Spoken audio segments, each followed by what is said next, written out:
Hello बच्चों, मैं विकास गुप्ता आपका एक्सप्लिसिट क्लास में स्वागत करता हूँ। आज हम एक्सरसाइज चैप्टर 1 के रियल नंबर के एक्सरसाइज 1.3 करेंगे, ठीक है, जिसमें हम सिद्ध करेंगे कि √5 एक अपरिमेय संख्या है, ठीक है। इससे पहले मैंने आप रेशनल नंबर के बारे में बताया था कि रेशनल नंबर हमारा क्या होता है। रेशनल नंबर हमारा होता है जो P/Q के रूप में होता है, ठीक है, और rational number Q is not equal to 0 होता है, ठीक है। और रेशनल नंबर में हमारा होता है, रेशनल नंबर P/Q के रूप में व्यक्त नहीं कर सकते, ठीक है, जिसमें हमारा √5 जो हम जिसका वर्गमूल नहीं निकालते उसे हम रेशनल नंबर कहते हैं, ठीक है, जैसे 3 + √5, ठीक है। और ऐसे हम सिद्ध करेंगे कि ये अपरिमेय संख्या है, ये रेशनल नंबर है, ठीक है। आइए देखते हैं, ठीक है। अब इसे सिद्ध करने से पहले क्या है कि सिद्ध करेंगे कि √5 एक अपरिमेय संख्या है, ठीक है। इसके विपरीत हम मानेंगे, पहले हम इसके विपरीत मानेंगे क्या कि √5 एक अपरिमेय संख्या है, परिमेय संख्या है, ठीक है, यह हमने माना है, ठीक है। हम किसी भी परिमेय संख्या को P/Q के रूप में व्यक्त कर सकते हैं, P/Q के रूप में व्यक्त कर सकते हैं, ठीक है, कर सकते हैं, जो हमारा क्या हो जाएगा √5 = P/Q, ठीक है, जहां क्या होगा, जहां P तथा Q पूर्णांक है और Q is not equal to 0 है, ठीक है, इसलिए हमारा ये होगा, ठीक है। यदि P और Q को के उभयनिष्ठ गुणनखंड से विभाजित करके, अगर हम P और Q का कोई उभयनिष्ठ गुणनखंड होगा, अगर हम उससे विभाजित करेंगे तो हमारे पास क्या होगा कि लिखेंगे तो P तथा Q को उभयनिष्ठ गुणनखंड से विभाजित करने पर √5 = A/B प्राप्त कर सकते हैं, ठीक है। A/B प्राप्त करने पर क्या होगा, A/B हमारा क्या होगा, एक सहभाज्य संख्या होगी, ठीक है। असहभाज्य संख्या क्या होती है,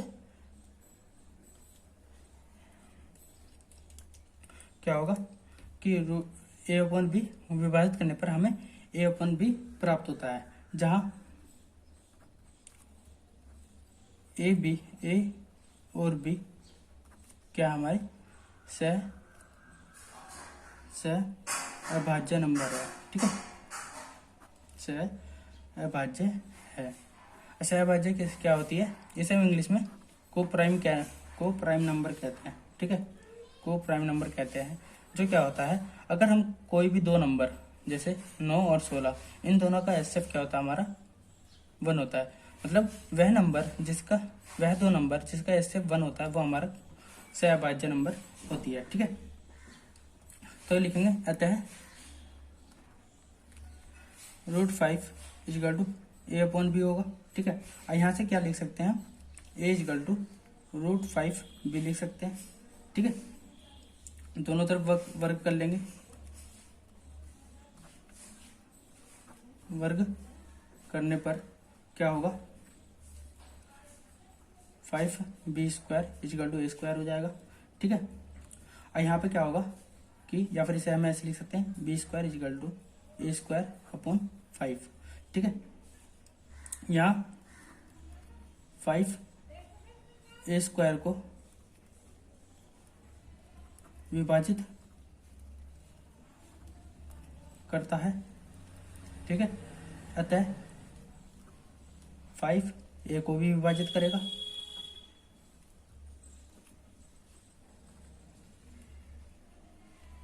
ठीक है। ये हो गया हमारा फर्स्ट इक्वेशन। अब कैसे करेगा, देखिए, अगर मैं क्या लूँ, 5 का स्क्वायर ही ले लूँ, चलो इसे मान के लेके चलते हैं, क्या होता है 25 होता है। ये हमारा 5 से विभाजित होगा, ठीक है। 5 से विभाजित करेंगे 5 होगा, ठीक है। अगर हम इस 5 को 5 से विभाजित करें तो ये भी विभाजित हो जाएगा, ठीक है। यहाँ से हम देख सकते हैं, ठीक है। अब क्या करेंगे, आगे चलेंगे। अतः हमने हमने 5 के नंबर माना, ठीक है।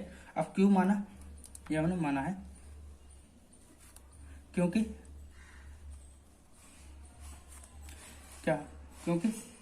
ए द्वारा ए 5 द्वारा विभाजित होता है,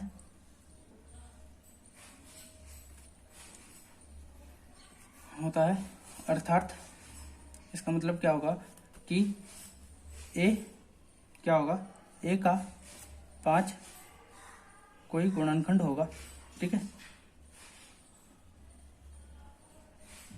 ए का कोई 5 गुणनखंड है, ठीक है।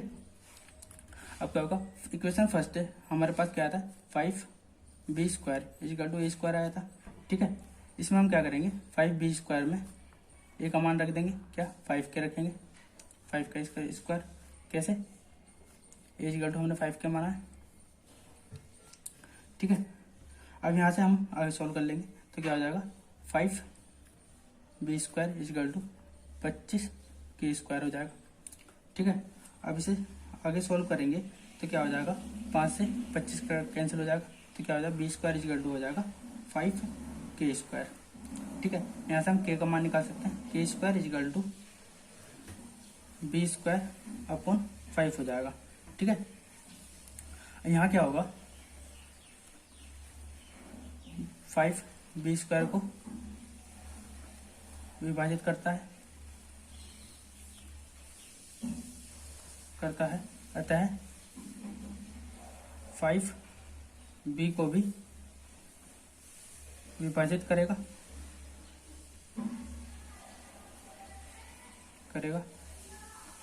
ये आ गया हमारा सेकंड इक्वेशन, ठीक है। क्या होगा, समीकरण 1 और 2 से हमें पता चलता है कि 5 ए तथा बी दोनों को विभाजित करता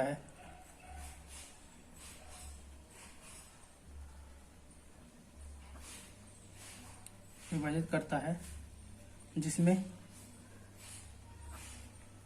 5 एक उभयनिष्ठ गुणनखंड है, ठीक है। क्या होगा कि समीकरण 1 में क्या होता है कि हमारा ए 5 है, ए को भी विभाजित कर रहा था और बी को भी विभाजित कर रहा था, जिसमें क्या होगा कि जिससे पता चलता है कि जिसमें हमारा 5 है, 5 जो होगा एक उभयनिष्ठ गुणनखंड होगा ए और बी में, ठीक है, गुणनखंड है, ठीक है। इससे हमारी इस तथ्य का विरोधाभास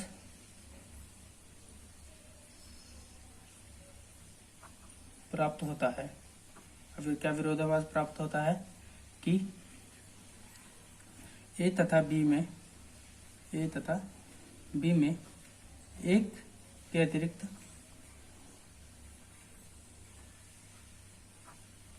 कोई उभयनिष्ठ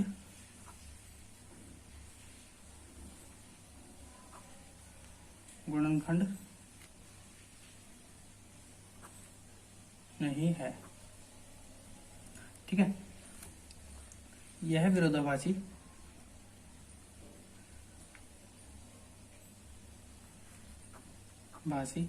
परिणाम हमारी गलत कल्पना है, ठीक है। जो ये हमारी जो विरोधाभास आई है हमारी, ये हमारी गलत कल्पना से प्राप्त हुआ है। वह है कि अतः √5 एक अपरिमेय संख्या है। ठीक है,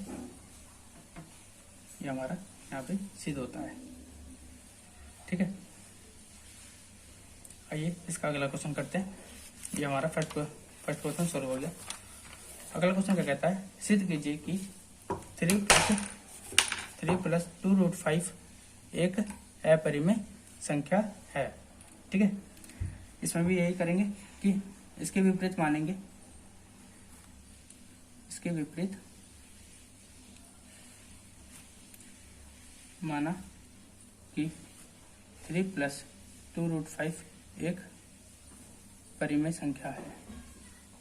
ठीक है, परिमेय संख्या है, जिससे हम ऐसे लिख सकते हैं 3 + 2√5 = P/Q के रूप में लिख सकते हैं। ठीक है, जहां क्या होगा, P तथा Q दो पूर्णांक है और Q ≠ 0 है। ठीक है, ये हमें ये प्राप्त हुआ। ठीक है, अब इसे आगे सॉल्व करेंगे। इसलिए ये हो गया, और क्या होगा, P तथा Q में, P और तथा Q को उभयनिष्ठ गुणनखंड से विभाजित करने पर, उभयनिष्ठ गुणनखंड से विभाजित करने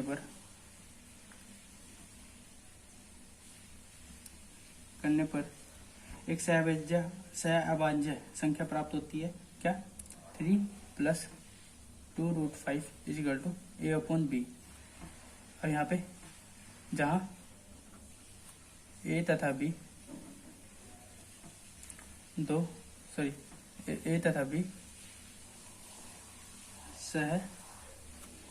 सहअभाज्य संख्या है। ठीक है, तो क्या होगा, ये हो गया हमारा। अब यहाँ से क्या कर सकते हैं, 2√5 = A/B - 3 हो जाएगा। ठीक है, अब क्या होगा, √5 = हो जाएगा 1/2 A/B - 3, ये लिख सकते हैं। या फिर ऐसे लिख सकते हैं कि ये लिख लेंगे A - 3B ये हो जाएगा 2B। ठीक है, ये हो जाएगा हमारा। अब यहाँ से क्या होगा, चूंकि A तथा B, अब सहभाज्य संख्या मतलब पूर्णांक की होती है। ठीक है, A तथा B पूर्णांक है और 2 और 3 भी पूर्णांक है। ठीक है, इसलिए हम लिख सकते हैं A - 3B/2B एक परिमेय संख्या होगी, क्योंकि परिमेय संख्या क्या होती है कि जो P/Q होती है, जो P/Q के रूप में होती है। P/Q हमारे के तो पूर्णांक होती है। ठीक है, इसलिए परिमेय संख्या होगी, संख्या है। जबकि बायां पक्ष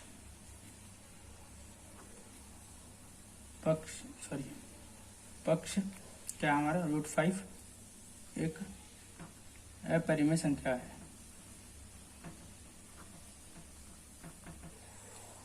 है। इससे एक विरोधाभासी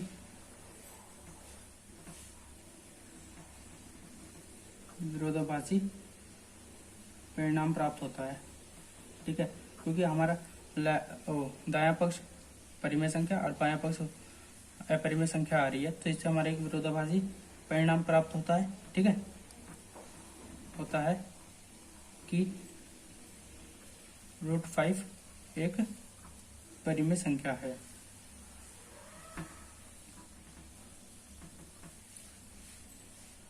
ठीक है, अभी हमारे पास क्यों प्राप्त हुआ, क्योंकि ऐसा विरोधाभासी